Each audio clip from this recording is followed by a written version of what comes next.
Hello everyone, welcome to A9 education. Guys, आज का ये वीडियो स्टार्ट करने से पहले मैं आपको इस वीडियो का ये जो क्विक रिवीजन सीरीज हमने स्टार्ट करा है इसका एक शॉर्ट इंट्रोडक्शन देना चाहती हूँ। गाइस, जो क्विक रिवीजन सीरीज है इसमें आपके आने वाले बीपीएससी सीडीपीओ एग्जाम की बात कर लो या फिर बीपीएसएससी की एग्जाम की बात कर लो, जो भी बिहार के एग्जाम्स आने वाले हैं उन सारे एग्जाम्स के लिए ये रिवीजन सीरीज इसलिए इम्पॉर्टेंट है क्योंकि इस रिवीजन सीरीज में हम हर एक सब्जेक्ट से वो सारे के सारे टॉपिक्स कवर करते हैं जिसमें आपको क्वेश्चंस जिस टॉपिक से बनते ही बनते हैं आपके बीपीएससी एग्जाम में या सीडीपीओ एग्जाम में। तो वो सारे सब्जेक्ट चाहे वो हिस्ट्री हो, पॉलिटी हो, साइंस हो, ज्योग्राफी हो, करंट अफेयर्स हो, यहाँ सारे के सारे पोर्शन से हम कुछ इम्पॉर्टेंट टॉपिक्स आपके लिए लेके आते हैं जो कि प्रीवियस ईयर बेस्ड है। ये हमारा रिवीजन सीरीज जितने भी प्रीवियस ईयर हमने देखे हैं और उस प्रीवियस ईयर के बेसिस पे ये रिवीजन सीरीज हमने डिजाइन किया है ताकि आपको एक ही वीडियो में हर एक दिन हर एक सब्जेक्ट से कुछ न कुछ ऐसे इंपॉर्टेंट पॉइंट्स मिले जहां से क्वेश्चंस डेफिनेटली बनते ही हैं या पूछे जाते हैं। हर एक वीडियो में गाइज अगर आपने प्रीवियस ईयर देखा होगा या फिर इससे पहले आपने बीपीएससी का एग्जाम दिया होगा या फिर आप देने वाले हैं तो आप सबको पता होगा कि कौन कौन से जो कोर टॉपिक्स है जहां से क्वेश्चंस पूछे जाते हैं। तो आप इस वीडियो में वही सारे टॉपिक्स से क्वेश्चन या फिर कुछ इंपॉर्टेंट पॉइंट्स जो की पॉइंट्स हैं वो पाएंगे। और ये सारे के सारे पॉइंट्स आने वाले हर एक एग्जाम में जरूरी इसलिए है क्योंकि मेरे हर एक वीडियो से मिनिमम आपको 2 से 3 क्वेश्चंस जो है ना आपके आने वाले एग्जाम में देखने को मिलेंगे हर एक वीडियो से गाइज। सो सबसे पहले आज का जो सब्जेक्ट हम स्टार्ट करने वाले हैं ये है हिस्ट्री। हम यहाँ पर एंशिएंट एंड मॉडर्न के कुछ इंपॉर्टेंट पॉइंट्स यहाँ पर देखेंगे जो कि आने वाले हर एक एग्जाम के लिए जरूरी है।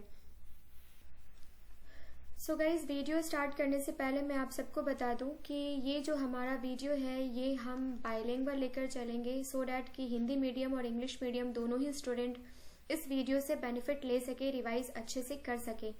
सो आज का जो फर्स्ट टॉपिक है हमारा ये है बुद्धिस्ट काउंसिल। कहाँ कौन कौन से बुद्धिस्ट काउंसिल हुए हैं, टोटल कितने काउंसिल हुए हैं, टोटल 4 हुए हैं और कहाँ हुए हैं, किसके रीजन में हुए हैं, कौन सा वंश था उस वक्त, किस ईयर में हुए हैं, ये सारी चीजें आज हम इस वीडियो के माध्यम से रिवाइज करेंगे।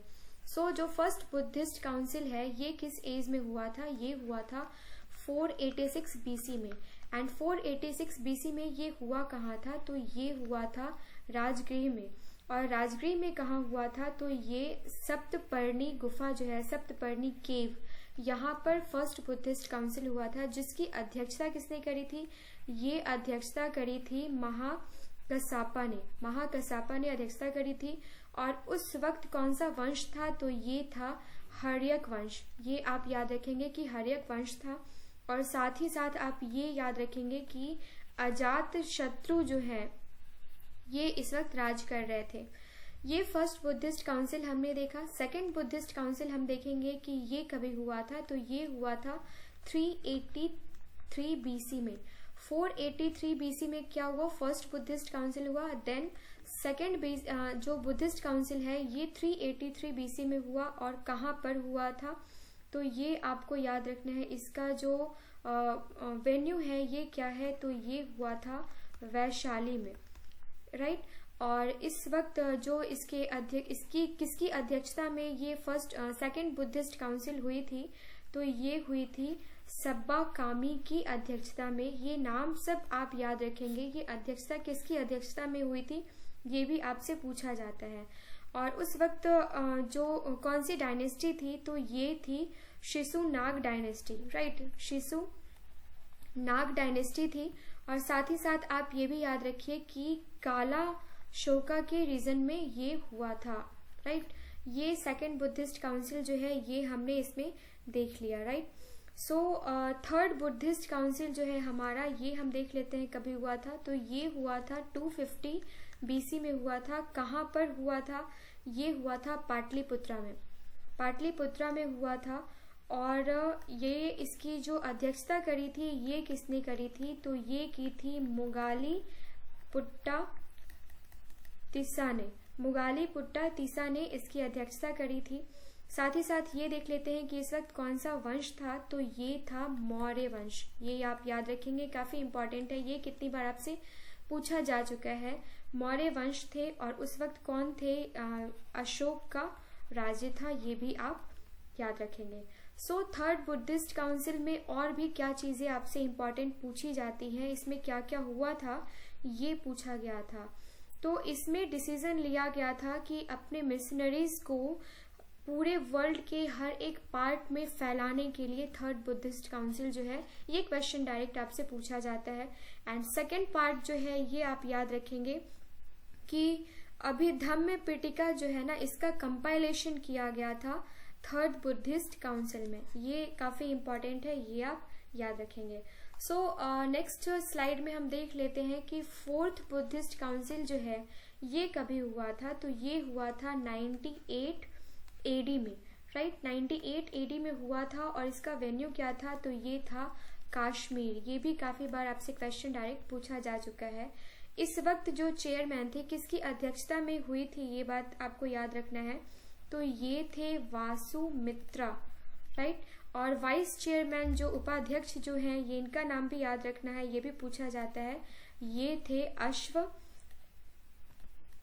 जस्ट अ मिनट गाइस,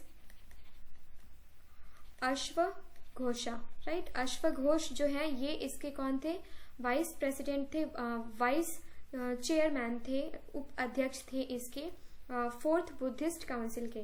फिर हम देख लेते हैं कि इस वक्त किस वंश का राज था, तो ये कौन थे, ये थे कुशाना, राइट। कुशाना आपको याद रखना है। उसके बाद आपको याद रखना है कि किंग कौन थे, तो ये थे कनिष्का। कनिष्का किंग थे, कुशाना डायनेस्टी थी। साथ ही साथ हम ये भी देख लेते हैं कि क्या क्या हुआ था, मतलब किस चीज के लिए ये फोर्थ बुद्धिस्ट काउंसिल जो है ये फेमस है। तो यहाँ पे बुद्धिस्ट का जो है ना, ये डिवीजन हो गया था किसमें, हीनयान और महायान में। हीनयान और महायान में क्या हुआ था, इसका डिवीजन हो गया था, ये आपको याद रखना है। सो नेक्स्ट हम कुछ इम्पॉर्टेंट पॉइंट्स देख लेते हैं मिडिवल हिस्ट्री से। यहाँ पर आज हम कवर करने वाले हैं अल-बरूनी।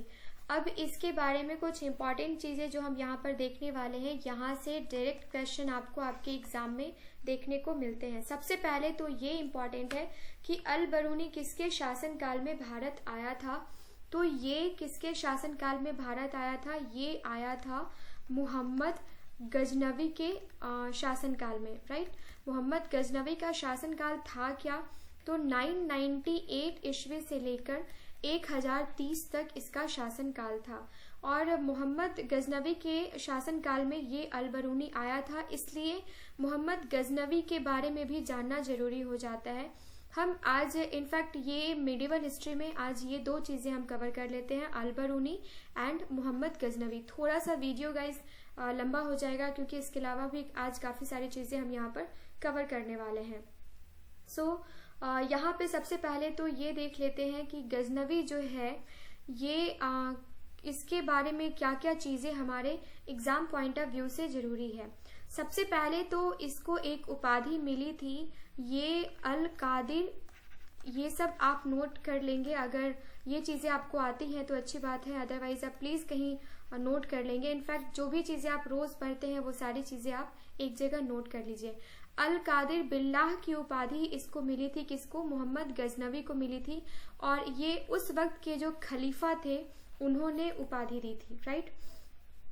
सॉरी, अल कादिर बिल्लाह जो उस वक्त के खलीफा थे उन्होंने इसको कौन कौन सी उपाधि दी थी, ये दो उपाधि जो है इसको दी गई थी। ये दी गई थी यामीन उद दौला, राइट। यामीन उद दौला की उपाधि जो है ये किसके द्वारा दी गई थी, ये अल कादिर बिल्लाह के द्वारा दी गई थी।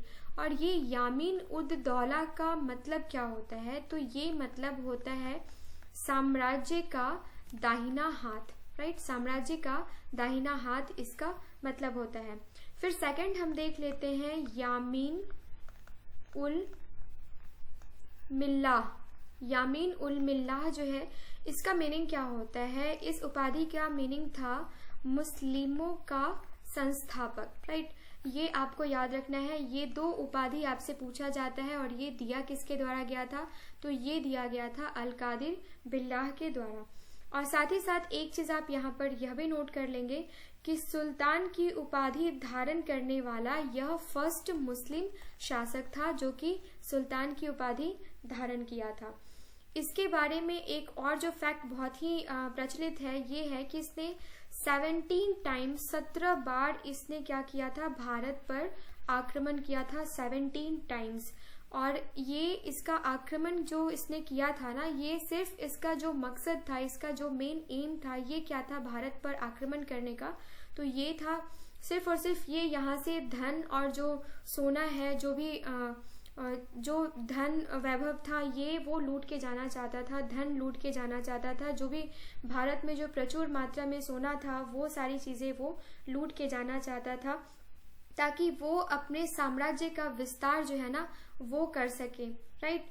और जो मध्य एशिया में जो उसका साम्राज्य था उसके शासन को मजबूत बना सके। भारत में कोई ऐसा इसका मेन मोटिव नहीं था कि इसको अपना साम्राज्य फैलाना है, ये भी आप याद रखेंगे। इसके अलावा कुछ और भी चीजें हम देख लेते हैं कि इसके दरबार में कौन कौन से बड़े बड़े इतिहासकार हुए, जो इम्पोर्टेंट है फैक्ट्स जहां से क्वेश्चन आपसे बनते हैं, वो सारे हम चीजें यहाँ पर देख लेते हैं। अब इसके इतिहासकार की बात अगर आप करें तो उत्बी का नाम सबसे पहले आता है। उत्बी से क्वेश्चन आपसे पूछा जाता है। ये इसके दरबारी इतिहासकार थे और उत्बी ने क्या किया, इसने किया किताब उल यामिनी। अब जो इसको टाइटल मिला था ये आप उसमें भी यामिनी था, तो यहाँ से आपको रिलेट करके याद कर सकते हैं। एंड दूसरा जो था ये क्या था, ये था तारीख ए यामिनी। बुक की रचना करी, किसने करी ये रचना की उत्बी ने, ये आप याद रखेंगे। दूसरा फिर हम ये देख लेते हैं, फिरदौसी के बारे में देख लेते हैं जहां से क्वेश्चन आपको देखने को मिलता है। तो फिरदौसी जो है इसने शाहनामा की रचना करी। शाहनामा कौन से लैंग्वेज में लिखा गया था यह भी आपसे पूछा जाता है। तो ये लैंग्वेज जो इसका था ये था फारसी, और जो शाहनामा है ये फारसी लैंग्वेज में था। उसके बाद आपको यह देखना है अलबरूनी के बारे में हम देख लेते हैं। अब फिरदौसी को किसी और नाम से भी जाना जाता है, ये आप हमें कमेंट सेक्शन में कमेंट करके बताइए।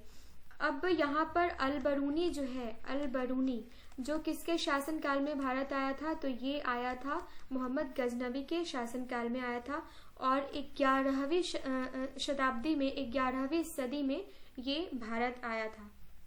फिर जो इसने रचना करी, जो इम्पोर्टेंट रचना है इसकी, ये है तहकीक ए हिंद की रचना करी, जिसको आप किताबुल हिंद के नाम से भी जानते हैं, किताब उल हिंद के नाम से जानते हैं, जिसको आप तहकीक, दोनों में से कोई भी चीज आपको अगर एग्जामिनेशन हॉल में दिया जाए, एग्जाम में पूछा जाए, तो आपको कंफ्यूज नहीं होना है। तहकीक ए हिंद या किताबुल हिंद, ये आप इसकी रचना याद करेंगे।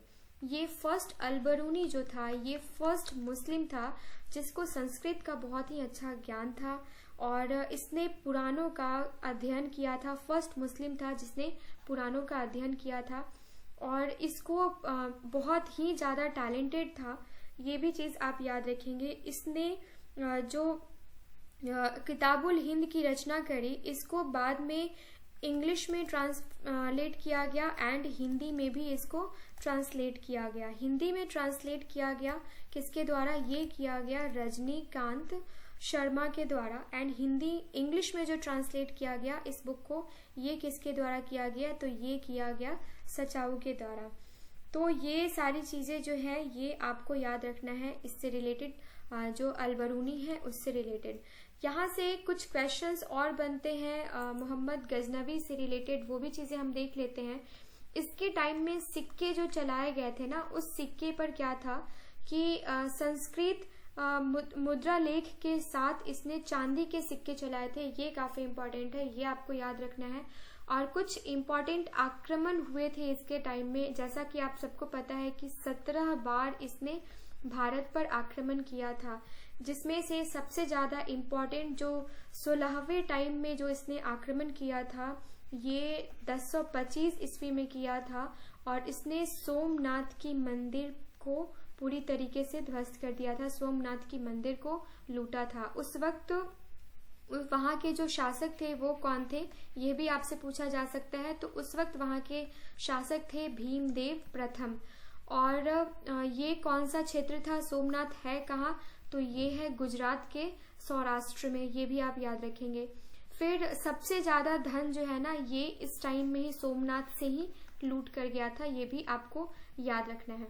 फिर जो एक और आपसे पूछा जाता है सबसे इम्पोर्टेंट जो है, वो आप यहाँ पर देख लीजिए कि 1019 में 1019 से लेके 1020 ईस्वी की आप बात कर लो, ये 13वां आक्रमण था इसका, जिसमें इसने चंदेल के राजा विद्याधर के विरुद्ध जो है इसने आक्रमण किया था, और जिसमें गजनवी जो है ये सफल नहीं हो पाया था, तो इसकी हार हुई थी। इसलिए ये इम्पोर्टेंट है, आपको याद रखना है कि चंदेल के राजा थे, कौन थे, ये थे विद्याधर, जिसने इनको धूल चटा दिया था। ये यहाँ पे आप याद रखिएगा। फिर दूसरा एक और चीज आपको इसके बारे में जो इम्पोर्टेंट याद रखना है वो है इसकी मृत्यु कभी हुई थी, तो ये हुई थी 1030 ईस्वी में इसकी मृत्यु हुई थी। और जो modern history, medieval history and ancient history जो हम अलग अलग रिवाइज करेंगे, वहां पर काफी जो एक्सप्लेनेशन के साथ में ये सारी चीजें आपको बताने वाली हूँ। सो यहाँ इस रिवीजन के लिए जो एग्जामिनेशन पॉइंट ऑफ व्यू से जो इम्पोर्टेंट है वो सारी चीजें हमने यहाँ पर सिर्फ कवर करी हैं। सो मॉडर्न हिस्ट्री से रिलेटेड कुछ चीजें हम देख लेते हैं। हमने ancient, medieval and modern history से रिलेटेड पहले चीजें देखनी है, उसके बाद ही बाद बाकी सारे के सारे सब्जेक्ट्स जो हैं वो हम कवर करने वाले हैं, क्योंकि जैसा आप सबको पता है कि हिस्ट्री के क्वेश्चंस का वेटेज काफी ज्यादा रहता है आपके किसी भी एग्जाम में। सो मॉडर्न हिस्ट्री में हम जो भी चीजें आज देखने वाले हैं वो है, आई थिंक इससे पहले 4 वीडियोज में मैंने मॉडर्न हिस्ट्री में कौन कौन सी समिति कहाँ पे एस्टेब्लिशमेंट करी गई थी, ये मैंने उसमें क्या क्या कवर किया है गाइस, ये मैं बिल्कुल भी रिकॉल नहीं कर पा रही हूँ अभी।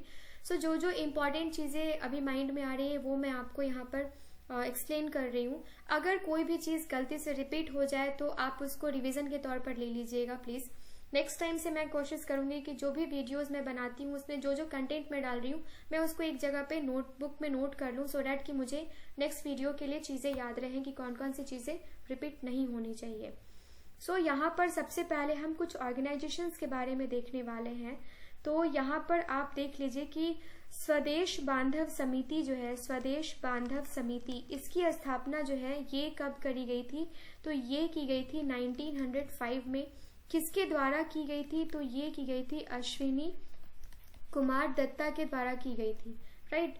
और ये की कहाँ गई थी ये भी काफी इंपॉर्टेंट है, इसका वेन्यू भी काफी इंपॉर्टेंट है। तो ये की गई थी वारिसाल में, ये फर्स्ट है हमारा। सेकंड हम देख लेते हैं कि इंडियन होम रूल लीग की स्थापना जो है, इंडियन होम रूल सोसाइटी की स्थापना कहाँ करी गई थी, जिसको आप इंडिया हाउस के नाम से भी जानते हैं, इंडिया हाउस के नाम से जानते हैं।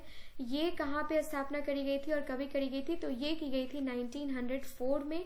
और कहाँ पर करी गई थी, तो ये की गई थी लंदन में।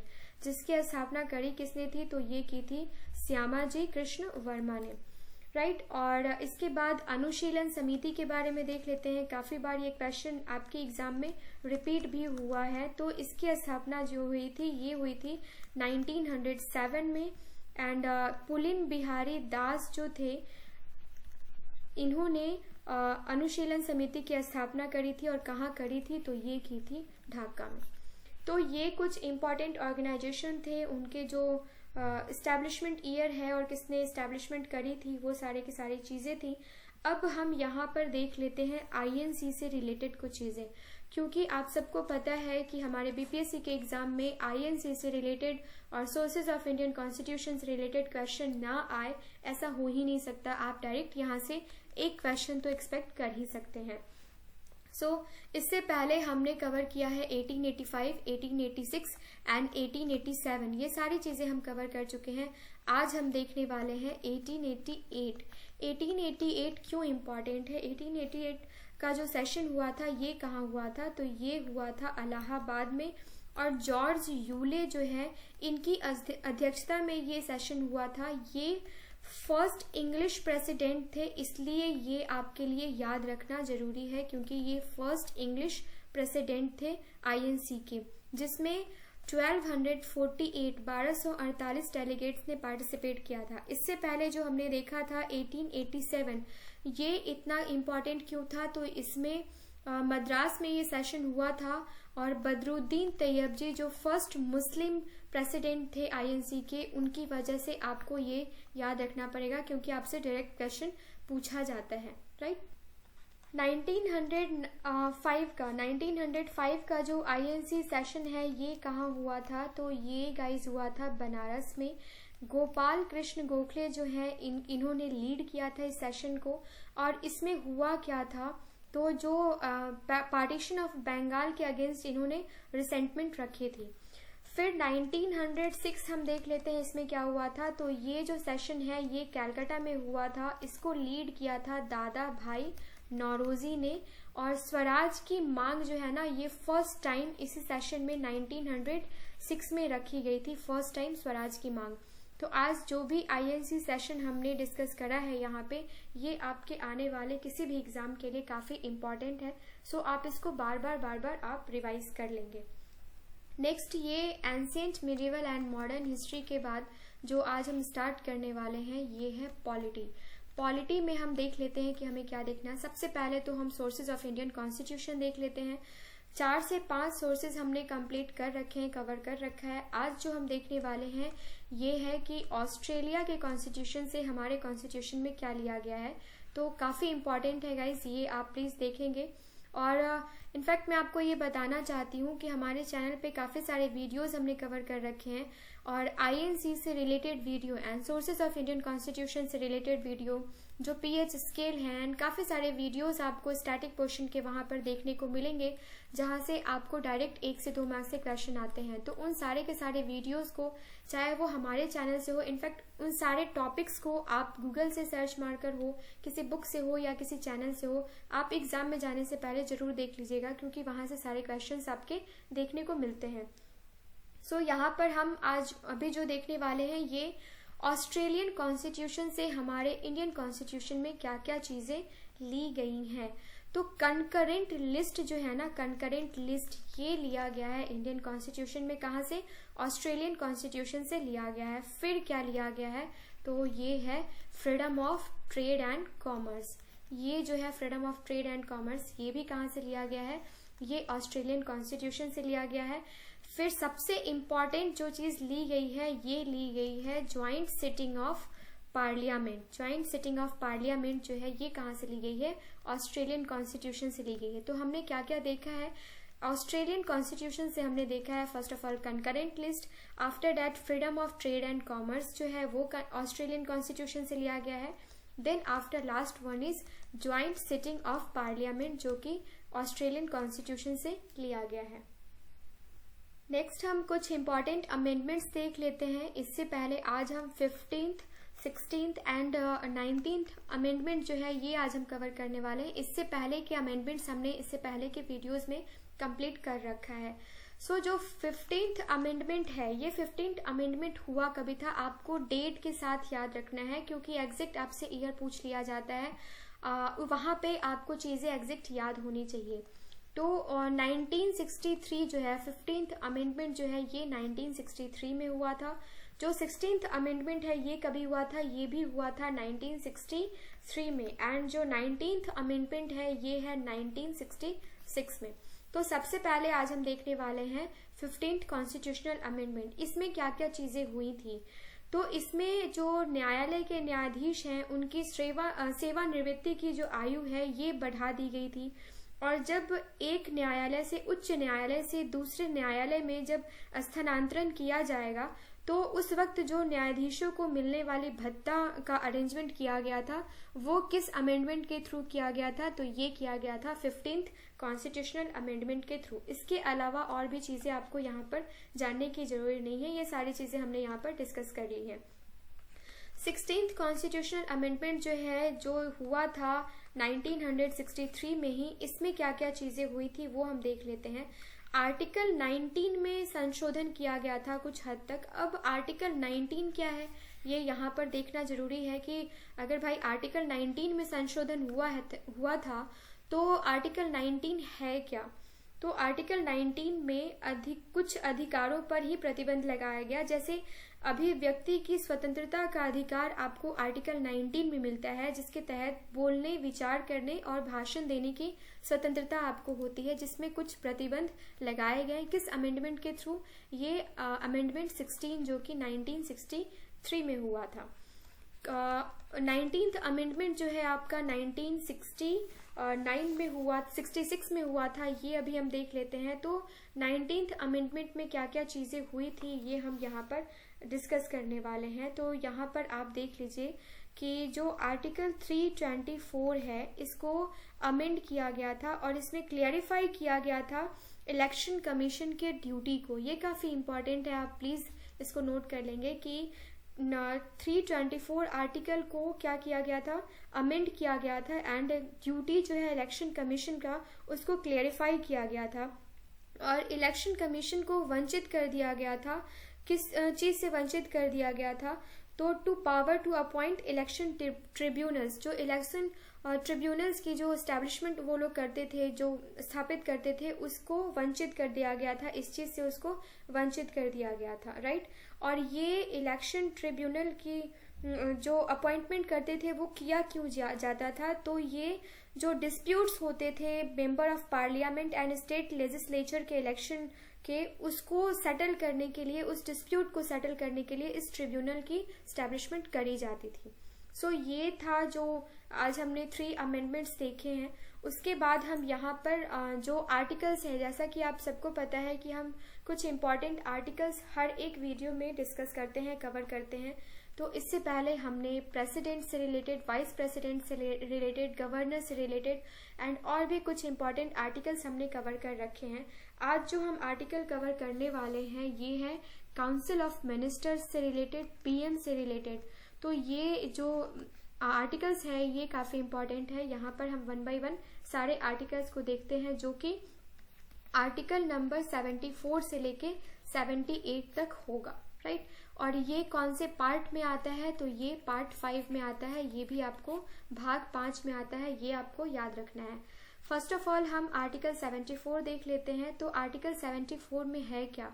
तो काउंसिल ऑफ मिनिस्टर्स होंगे, council of ministers aid and advice जो है ये किस में आता है? आर्टिकल नंबर 74 में आता है। आर्टिकल नंबर 75 की बात कर लेते हैं। तो जो अदर प्रोविजंस है मिनिस्टर होने के, वो जो है ये आर्टिकल 75 में आएगा। 75 में क्या आएगा कि पीएम जो है इसको अपॉइंट कौन करेगा? तो ये प्रेसिडेंट जो है ये पीएम को अपॉइंट करेंगे, और भी सारे जो मिनिस्टर्स हैं ये पीएम के रिकमेंडेशन पे, पीएम के सजेशन पे प्रेसिडेंट उसको अपॉइंट करेंगे। प्रेसिडेंट डायरेक्ट प्राइम मिनिस्टर को अपॉइंट करेंगे, और भी जो मिनिस्टर्स हैं उनको पीएम के सजेशन पे, पीएम के डिस्कशन के साथ ही उसको अपॉइंटमेंट की जाएगी। सो आर्टिकल नंबर 76 देख लेते हैं, ये क्या है? तो ये है direct appointment of attorney general of India, ठीक है। तो ये किसके द्वारा? अटॉर्नी जनरल ऑफ इंडिया जो है इनकी अपॉइंटमेंट किसके द्वारा करी जाती है? ये भी क्वेश्चन काफी बार देखने को मिला है। तो ये किया जाता है प्रेसिडेंट के द्वारा ही। आर्टिकल नंबर 77 जो है ये क्या है? Conduct of business, government business, ये आप याद रखेंगे, प्राइवेट बिजनेस नहीं, गवर्नमेंट बिजनेस का जो कंडक्शन है ये क्या है? Article number 77। आर्टिकल नंबर 78 देख लेते हैं, जो कि आज का लास्ट आर्टिकल है। ये क्या है? तो ये है ड्यूटीज ऑफ पीएम। ये जो पीएम की ड्यूटी है। अब ड्यूटी क्या है? तो जो भी इंफॉर्मेशन है वो उसको फर्निश करना है प्रेसिडेंट के साथ, ये आर्टिकल नंबर 78 में आता है। तो ये सारे आर्टिकल्स जो हैं ये काफी इंपॉर्टेंट है आपके आने वाले किसी भी एग्जाम के लिए। नेक्स्ट जो टॉपिक है हमारा वो है चार्टर एक्ट ऑफ 1813, जिसको आप ईस्ट इंडिया कंपनी एक्ट 1813 के नाम से भी जानते हैं। अब ये चार्टर एक्ट ऑफ 1813 क्या है? तो ये चार्टर एक्ट ऑफ 1813 में कुछ चीजें आपको याद रखनी है जो कि आपसे एग्जाम में पूछा जाता है। इस चार्टर एक्ट ऑफ 1813 के द्वारा इंडिया में जो निजी निवेश है और जो क्रिश्चियन मिशनरीज हैं उनको अलाउ कर दिया गया इंडिया में स्प्रेड करने के लिए अपने रिलीजन को, और निजी निवेश के लिए भारत को पूरी तरीके से खोल दिया गया। ये सबसे फर्स्ट चीज जो आपको आज याद रखना है। सेकंड चीज जो आपको याद रखना है वो क्या है कि ट्रेड मोनोपोली जो है ईस्ट इंडिया कंपनी का, उसको पूरी तरीके से खत्म कर दिया गया। ये आपको यहाँ पर ट्रेड मोनोपोली जो है ईस्ट इंडिया कंपनी का, वो पूरी तरीके से क्या किया गया, उसको एंड कर दिया गया। फिर थर्ड चीज जो है जो इम्पोर्टेंट है, ये है पावर ऑफ 3 काउंसिल्स जो है, जो कि मद्रास, बॉम्बे एंड कैलकाटा, इन सबको इनलार्ज किया गया और उसके बाद क्या किया गया, इनको कंट्रोल में दे दिया गया ब्रिटिश पार्लियामेंट के। ये सबसे पहले तो EIC से सारे के सारे जो ट्रेड मोनोपोली पावर थे ये उनसे ले लिया गया, और उसके बाद जो मद्रास, बॉम्बे एंड कैलकाटा है, इनको डायरेक्ट कंट्रोल में किसके दे दिया गया, ये दे दिया गया ब्रिटिश पार्लियामेंट के। सो गाइज, हमने हिस्ट्री कवर कर लिया है, पॉलिटी कवर कर लिया है। हिस्ट्री में हमने जो इसके 3 ब्रांचेस हैं, एंशिएंट, मिडिवल एंड मॉडर्न, यहाँ से जो भी इंपॉर्टेंट क्वेश्चंस, हमने बहुत सारे इंपॉर्टेंट पॉइंट्स यहाँ पर आज इस वीडियो में कवर कर रहा है। अब हम नेक्स्ट जो हमारा सब्जेक्ट है वो है साइंस। साइंस में हम फिजिक्स, केमिस्ट्री एंड बायोलॉजी, इन तीनों से हम कुछ ऐसे इंपॉर्टेंट पार्ट्स देखेंगे जहाँ से क्वेश्चन आते ही आते हैं। तो आज फिजिक्स में हम यहाँ पर स्टार्ट करने वाले हैं SI यूनिट से। आप सबको पता है कि यहाँ से 1 मार्क्स से क्वेश्चन आपसे पूछे जाते हैं। तो SI यूनिट जो है, ये जो फिजिकल क्वांटिटी है उनके SI यूनिट क्या है और उनके सिंबल क्या है, ये सारी चीजें आज हम यहाँ पर देखने वाले हैं। तो सबसे पहले आप यहाँ पर देख लीजिए कि लेंथ जो है इसका SI यूनिट क्या होता है। तो इसका SI यूनिट होता है मीटर, जिसको आप M से डिनोट करते हैं। एंड जो टेम्परेचर है, टेम्परेचर का SI यूनिट होता है केल्विन, जिसको आप K से डिनोट करते हैं। साथ ही साथ जो अमाउंट ऑफ सब्सटेंस है, इसको आप किस चीज से डिनोट करते हैं, तो ये मोल से डिनोट करते हैं। एंड इसका जो SI यूनिट होता है MOL, यहाँ पर आपको नोट करना है। एंड SI यूनिट जो इसका होता है ये होता है MOLE, मोल। सेकंड आपका, फोर्थ आपका आप देख लीजिए यहाँ पर टाइम जो है, ये इसका SI यूनिट क्या होता है, तो ये होता है सेकंड, जिसको आप S से डिनोट कर सकते हैं। इलेक्ट्रिक करंट का SI यूनिट क्या होता है, इसी का SI यूनिट होता है एम्पेयर। एंड इसको आप A से डिनोट करते हैं। साथ ही साथ हम यहाँ पर देख लेते हैं, नेक्स्ट स्लाइड में हम देख लेते हैं, बिकॉज यहाँ पे हमारे पास स्पेस नहीं है। तो जो इलेक्ट्रिक करंट हमने पिछले स्लाइड में देख लिया था, अब यहाँ पर हम देख लेते हैं कि वर्क का SI यूनिट क्या होता है गाइज। तो ये होता है जूल। कितनी बार ये क्वेश्चन आपसे यह भी पूछा जा चुका है कि 1 जूल कितना होता है, इसका वैल्यू क्या होता है, तो 10⁻⁷, और ये आपको याद रखना है। फिर फोर्स का SI यूनिट क्या होता है, तो ये होता है न्यूटन। कितनी बार ये दोनों क्वेश्चन आपके रिपीट हो चुके हैं। 1 न्यूटन क्या होता है ये भी हम देख लेते हैं। तो 1 न्यूटन होता है 10⁵ डाइन। उसके बाद हमारा बाकी रह गया ल्यूमिनस इंटेंसिटी। इसका SI यूनिट क्या होता है, तो इसका SI यूनिट है कैंडेला, जिसको आप CD से डिनोट कर सकते हैं। तो ये कुछ इंपॉर्टेंट SI यूनिट थे फिजिकल क्वांटिटी, जिसके SI यूनिट आपसे एग्जामिनेशन हॉल में पूछे जाते हैं। फिर केमिस्ट्री की कुछ चीजें हम देख लेते हैं। केमिकल फॉर्मूला, जो सब्सटेंसेस हैं जिसके केमिकल फॉर्मूला आपसे फ्रिक्वेंटली पूछे जाते हैं, वहां से हम 2-3 केमिकल फॉर्मूला आज देखने वाले हैं। हर एक वीडियो में थोड़ा थोड़ा करके देखेंगे, क्योंकि एक ही वीडियो में सारी चीजें मैं डाल लूँ तो ऐसा लगेगा कि स्पेसिफिकली मैं उसी सब्जेक्ट को पढ़ा रही हूँ। सो केमिकल फॉर्मूला जो हम केमिस्ट्री में कवर करने वाले हैं, ये कौन कौन से सब्सटेंसेस के कवर करने वाले हैं। तो सबसे पहला जो हमारा रहेगा, ये रहेगा कॉमन साल्ट।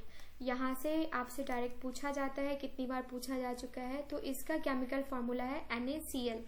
सेकेंड जो आपका है ये है सिनेबार, इसका केमिकल फॉर्मूला क्या होगा, HgS। Third one is pitchblende. Pitchblende का केमिकल फॉर्मूला क्या है गाइस, तो ये है U3O8, राइट, U3O8 है इसका केमिकल फॉर्मूला। फोर्थ वाला है हॉर्न सिल्वर। हॉर्न सिल्वर का केमिकल फार्मूला हम यहाँ पर देख लेते हैं, ये है AgCl। एंड फिफ्थ वन है आज का हमारा साल्ट पेपर का केमिकल फार्मूला क्या होता है, तो ये होता है KNO3 होता है इसका साल्ट पेपर का। तो ये सारे के सारे जो 5 हमने यहाँ पर कवर किए हैं ये बहुत इम्पॉर्टेंट है, इसको आप याद रख लेंगे, बार बार रिवाइज कर लेंगे। फिर आपसे एक और इम्पॉर्टेंट है जो आपसे पूछा जाता है, ये है कैलामाइन। कैलामाइन का केमिकल फार्मूला भी हम देख लेते हैं, ये है ZnCO3। तो ये कुछ केमिकल फार्मूलाज थे सब्सटेंसेस के, ये आपको चीज़ें याद रखनी है, बार बार रिवाइज कर लेना है। इनफैक्ट हर एक वीडियो में थोड़ा थोड़ा करके रिवाइज कर लेना है। फिजिक्स एंड केमिस्ट्री के बाद जो नेक्स्ट है हमारा बायो। तो बायो में आप सबको पता है कि हम डिफिशियंसी डिजीज एंड विटामिन्स को हम यहाँ पर कवर कर रहे हैं। तो ऑलरेडी इससे पहले हमने काफ़ी सारे जो 4 वीडियोस हैं उसमें काफ़ी सारे विटामिन्स के बारे में हम यहाँ पर देख चुके हैं। विटामिन B3 के बारे में हमने देखा है, आज हम वही यहाँ पर रिवीजन करते हैं कि इसको विटामिन B3 को किस नाम से जाना जाता है, तो ये जाना जाता है निकोटिनामाइड के नाम से या फिर नियासिन के नाम से भी इसको जाना जाता है। इसकी डिफिशियंसी से कौन कौन से रोग होते हैं, तो वक्त से पहले जो बाल सफ़ेद हो जाते हैं ये इसकी कमी से ही होता है। साथ में मेंटली इलनेस देखा जाता है, मेंटली रिटायर्डनेस देखा जाता है, इसकी डिफिशियंसी जिन लोगों में होती है उनमें। इसके सोर्सेज क्या क्या है जिनसे आप इस विटामिन B3 की कमी को पूरा कर सकते हैं, तो ये है आपका मीट, मिल्क एंड नट। साथ ही साथ टोमेटो जो है ये इसका मेन सोर्स माना जाता है, एंड शुगर केन भी आप इसके सोर्स के रूप में ले सकते हैं। नेक्स्ट हम देख लेते हैं विटामिन B5। विटामिन B5 को और किस नाम से जाना जाता है, तो ये जाना जाता है पेंटोथेनिया एसिड के नाम से। पेंटोथेनिया एसिड के नाम से किसको जाना जाता है, विटामिन B5 को जाना जाता है। इसकी कमी से, इसके डिफिशियंसी से कौन कौन से डिजीज होते हैं, तो ये होता है पेलाग्रा एंड 4D सिंड्रोम। ये आपको याद रखना है कि 4D सिंड्रोम ये काफ़ी इंपॉर्टेंट डिजीज है जिसके बारे में आपसे पूछा जाता है बार बार। इसकी डिफिशियंसी को दूर करने के लिए क्या क्या सोर्सेज लिए जाते हैं, तो ये लिए जाते हैं meat, ground potato and tomato जो है ये इसका मेन सोर्स है। साथ ही साथ जो नट है, लीफी वेजिटेबल्स हैं, ये सारे के सारे इंपॉर्टेंट सोर्स हैं किसके, विटामिन B5 की डिफिशियंसी को पूरा करने के लिए। अब जो डिजीज हैं, इससे पहले हमने मलेरिया, टाइफाइड, कॉलरा ये सारी चीज़ें हमने रिवीजन करी हैं एंड एड्स भी हमने देखा है। आज जो हम देखने वाले हैं ये है टाइफाइड। टाइफाइड जो डिजीज है इसका अफेक्टेड ऑर्गन कौन सा है, सबसे पहले तो आप यह देख लीजिए, तो ये है इंटेस्टाइन। एंड इनका जो सिम्टम है, ये सिम्टम क्या है, तो ये है हाई फीवर और हेडेक जो है ये इसका सिम्टम है। उसके बाद बैक्टीरिया जो इसके लिए रिस्पॉन्सिबल है, टाइफाइड के लिए जो बैक्टीरिया रिस्पॉन्सिबल है ये कौन है, तो ये है सैल्मोनेला टाइफिया। सैल्मोनेला टाइफिया जो है ये बैक्टीरिया किसके लिए रिस्पॉन्सिबल है, तो ये है टाइफाइड के लिए रिस्पॉन्सिबल। एड्स ऑलरेडी हमने कवर कर रखा है, आप मुझे कमेंट सेक्शन में इसका फुल फॉर्म बताइए, जो कि आपसे किसी भी एग्जाम में पूछा ही जाता है, HIV का फुल फॉर्म एंड एड्स का फुल फॉर्म। तो ये दोनों चीज़ें आप मुझे कमेंट सेक्शन में कमेंट करके बताइए। सारे सब्जेक्ट के बाद जो हमारा सेकंड लास्ट सब्जेक्ट है आज का वो है ज्योग्राफी। ज्योग्राफी में हमने इससे पहले जो प्लैनेट्स हैं, जो इनर प्लैनेट्स हैं, आउटर प्लैनेट्स हैं, सन है, एटमॉस्फेयर है एंड जो आपका यूनिवर्सल सिस्टम है, ये सारी चीज़ें हमने ऑलरेडी कवर कर रखी हैं। आज के वीडियो में जो हम देखने वाले हैं, ये देखने वाले हैं इनर प्लैनेट्स, जिसको आप टेरेस्ट्रियल प्लैनेट या फिर रॉकी प्लैनेट के नाम से भी जानते हैं, जिसमें कौन कौन से ग्रह आते हैं, तो ये आते हैं Mercury, Venus, Earth and Mars. तो इन चारों के चारों प्लैनेट्स के बारे में हम अलग अलग देखने वाले हैं कि यहाँ से क्या क्या क्वेश्चन आपके आने वाले एग्जाम में बन सकते हैं। तो सबसे पहले जो टेरेस्ट्रियल प्लैनेट बोल लीजिए या फिर रॉकी प्लैनेट बोल लीजिए, इनर प्लैनेट बोल लीजिए, ये हम मरकरी से स्टार्ट करते हैं। तो मरकरी जो है इसके बारे में कुछ इंपॉर्टेंट चीज़ें हैं कि ये एक्सट्रीमली हॉट प्लैनेट है, काफ़ी गर्म प्लैनेट जो है इसको माना जाता है, गर्म ग्रह माना जाता है, क्योंकि सन से काफ़ी नज़दीक होने के कारण ये काफ़ी गर्म ग्रह माना जाता है। इस पे कोई भी गैस नहीं है और ना ही कोई प्रोटेक्टिव लेयर है जिससे यहाँ पर जीवन संभव हो सके, ये भी आपको याद रखना है। सेकंड जो मरकरी के बाद आता है ये आता है आपका वेनस। वेनस में क्या क्या चीजें यहाँ पर नोट करने वाली हैं जो कि एग्जाम पॉइंट ऑफ व्यू से इम्पोर्टेंट है, ये हम देख लेते हैं। तो वेनस जो है यहाँ पर भी कोई वाटर नहीं, कुछ भी पानी वगैरह कुछ नहीं पाया जाता है। ऑक्सीजन की कमी है, यहाँ पर ऑक्सीजन बिल्कुल नहीं पाया जाता है। उसके बाद आप ये देख लेंगे कि इसका जो मरकरी के बाद ये सेकंड ग्रह है, सन के सेकंड नंबर पे ये ग्रह है। साथ ही साथ इसको आप याद रख लीजिए कि इसको ब्रिटिश प्लैनेट के नाम से भी जाना जाता है, ब्राइटेस्ट प्लैनेट के नाम से भी जाना जाता है, ब्राइटेस्ट प्लैनेट। एंड इसको इवनिंग स्टार के नाम से भी जाना जाता है, right. Brightest planet, evening star, and साथ ही साथ इसको मॉर्निंग स्टार के नाम से भी कई लोग जानते हैं। इसका जो वेनस के बारे में एक और इम्पॉर्टेंट चीज है कि इसको अर्थ का जुड़वा सिस्टर माना जाता है, अर्थ ट्विंस के नाम से इसको जाना जाता है। ये क्लॉकवाइज रोटेट करता है, ये भी आपको याद रखना है कि इसका जो रोटेशन होता है ये क्या होता है, ये क्लॉकवाइज होता है, लाइक यूरेनस। यूरेनस का भी जो रोटेशन होता है ये क्या होता है, क्लॉकवाइज होता है। और ये वेनस जो है ये थिक क्लाउड से सराउंड किया हुआ है, थिक क्लाउड जो है, थिक क्लाउड इसके आसपास सराउंडेड है, राइट, कवर्ड किया हुआ है। दूसरा जो आपको याद रखना है, ये इसी थिक क्लाउड की वजह से ये हॉटेस्ट प्लैनेट है और ये hotter then mercury, this is actually hotter then mercury. Mercury से ज्यादा गर्म ये जो है कौन है, आपका वेनस है। रीजन क्या है इसके गर्म होने का, क्योंकि it is surrounded by thick cloud, और जो कवर प्लैनेट इसको आप कह सकते हैं, कवर प्लैनेट के नाम से भी इसको जाना जाता है। तो ये मार्स एंड वेनस के बारे में, मरकरी एंड वेनस के बारे में हमने देखा है।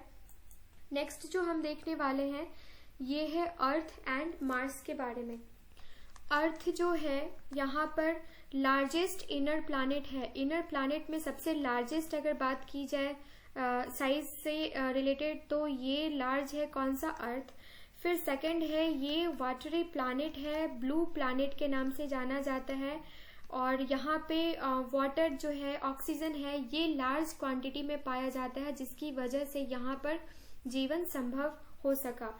यहाँ पर जो ऑक्सीजन है ये क्या करता है, लाइफ में सपोर्ट करता है, सपोर्ट ऑफ लाइफ है कौन, तो ये है ऑक्सीजन। और ये जिस ग्रह पे नहीं है, वाटर जिस ग्रह पे नहीं है, वहां पर जो लिविंग बींग्स है वो सरवाइव नहीं कर सकते हैं और लाइफ जो है ये पॉसिबल नहीं हो पाता है। साथ ही साथ ये आपको यहाँ पर एक और इम्पॉर्टेंट चीज जो देखनी है ये है कि इसका रोटेशन टाइम आपसे पूछा जाता है कि इसके एक्सिस पर इसका रोटेशन टाइम क्या है, तो ये है 23 आवर्स 56 मिनट एंड 4.091 सेकेंड। ये आपको इम्पॉर्टेंट है, ये आप नोट कर लीजिएगा। और सन के अराउंड रिवॉल्व करने के लिए इसको कितना टाइम लगता है, तो ये लगता है 365 डेज लगता है, 5 आवर्स लगता है एंड 48 मिनट लगता है। फिर दूसरा जो चीज आपसे फ्रिक्वेंटली पूछा जाता है, ये पूछा जाता है कि ये अपने एक्सिस पे कितने डिग्री का एंगल बनाती है, तो ये आपको याद रखना है 66 1/2 डिग्री का एंगल जो है ये बनाती है, अर्थ बनाती है अपने एक्सिस पे, राइट। और ये 23 1/2 डिग्री जो है ये टिल्टेड है, झुकी भी है अपने एक्सिस पे। ये सारी चीजें आपको अर्थ के बारे में यहाँ पर नोट कर लेना है, आपके आने वाले एग्जाम में पूछा जा सकता है। नेक्स्ट जो हमारा प्लैनेट है अर्थ के बाद ये है मार्स। मार्स से रिलेटेड क्या क्या चीजें हैं, यहाँ पर 2-3 चीजें ही हम कवर करने वाले हैं जो हमारे एग्जाम में पूछा जा सकता है। ये मार्स के सैटेलाइट के बारे में आपसे पूछा जाता है, तो ये कौन कौन से सैटेलाइट हैं इसके, तो है ये फोएबीज एंड डिमोस जो है इसके मेन 2 सैटेलाइट है, फोएबीज एंड डिमोस। सेकंड जो आपका पॉइंट है इम्पोर्टेंट यहाँ पर कि इसको रेड प्लैनेट के नाम से भी जाना जाता है। क्यों, क्योंकि ये आयरन रिच रेड सॉइल जो है ये यहाँ पर पाया जाता है, कहाँ पर, मार्स पर आयरन रिच रेड सॉइल पाया जाता है मार्स पर, जिसकी वजह से इसको रेड प्लैनेट का नाम भी दिया गया है। तो ये दो चीज़ें हमने मार्क्स के बारे में देखी। आई होप ये वीडियो आपको पसंद आ रहा होगा। अगर इस वीडियो में कोई भी कमी नज़र आती है तो हमें कमेंट सेक्शन में कमेंट करके ज़रूर बताइए, सो डैट कि उस नेक्स्ट आने वाले किसी भी वीडियो में वो सारी कमी हम अगेन रिपीट ना कर सके। सो सारे सब्जेक्ट्स को डिस्कस करने के बाद सबसे लास्ट जो हमारे पास सब्जेक्ट है वो है करंट अफेयर्स, जहाँ से आपसे 30 क्वेश्चंस मिनिमम पूछे जाते हैं। इससे पहले वाले वीडियो में गाइज हमने कुछ इंपॉर्टेंट पर्सनालिटी कौन किस पोस्ट पे हैं ये हमने डिस्कस करा था। आज के इस वीडियो में भी कुछ इंपॉर्टेंट पर्सनालिटी ही हम देखने वाले हैं, क्योंकि ये ऐसा टॉपिक है जहां से आपके 1 से 2 मार्क्स से क्वेश्चन बीपीएससी आपसे पूछती है। तो इससे पहले जो भी हमने कवर करा था वो आप वहां से जाकर रिवाइज कर लेंगे। आई थिंक लेक्चर नंबर 4 से हमने करंट अफेयर्स कवर करना शुरू करा है।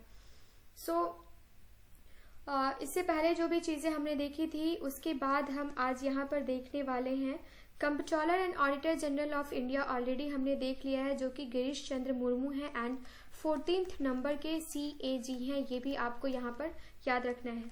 सेकंड जो आपका है ये CGA कौन है, CGA I mean comptroller general of accounts कौन है, तो ये है दीपक दास। दीपक दास जो है ये कौन है, कंप्ट्रोलर जनरल ऑफ अकाउंट्स है। थर्ड वन है हमारा आज का चीफ ऑफ एयर स्टाफ कौन है। ऑलरेडी चीफ जस्टिस हमने कवर कर रखा है, सॉरी। आज हम देखने वाले हैं चीफ ऑफ एयर स्टाफ कौन है। चीफ ऑफ एयर स्टाफ हैं आपके VR चौधरी, जो कि 27th नंबर के हैं chief of air staff. Fourth जो है हमारा वो है चीफ ऑफ नेवल स्टाफ कौन है, तो ये है R हरि कुमार जो है ये 25th नंबर के चीफ ऑफ नेवल स्टाफ है। जो 5th वन है हमारा ये है चीफ ऑफ आर्मी स्टाफ कौन है, तो चीफ ऑफ आर्मी स्टाफ जो है गाइस ये है मनोज मुकुंद नरवाने जो है ये 28th नंबर के चीफ ऑफ आर्मी स्टाफ है। इसके साथ साथ कुछ और भी चीजें हम देख लेते हैं कि जो कैबिनेट सेक्रेटरी हैं ये कौन है, तो ये आपके हैं Rajiv Guha, sorry it's Rajiv Gaba, right. And जो 7th वन है हमारा जो आज हम देखने वाले हैं कि डिफेंस फाइनेंस सेक्रेटरी कौन है। डिफेंस फाइनेंस सेक्रेटरी ये भी आपसे पूछा जा सकता है, तो ये है गार्गी कौल। जो भी विमेन से रिलेटेड जो भी अपॉइंटमेंट्स होती है ना, ये वैसे ही आपके लिए इम्पोर्टेंट हो जाता है। तो कहीं भी आपको ऐसी अपॉइंटमेंट्स देखने को मिलती हैं तो आप उसको वहां से याद कर लीजिए। सो डिफेंस फाइनेंस सेक्रेटरी जो है ये कौन है, तो ये है गार्गी कौल। सो ये था आज का हमारा वीडियो। इस वीडियो में कोई भी कमी नजर आती है तो प्लीज हमें कमेंट सेक्शन में कमेंट करके बताइए। मिलते हैं नेक्स्ट वीडियो में। Till then have a nice day. Thank you so much.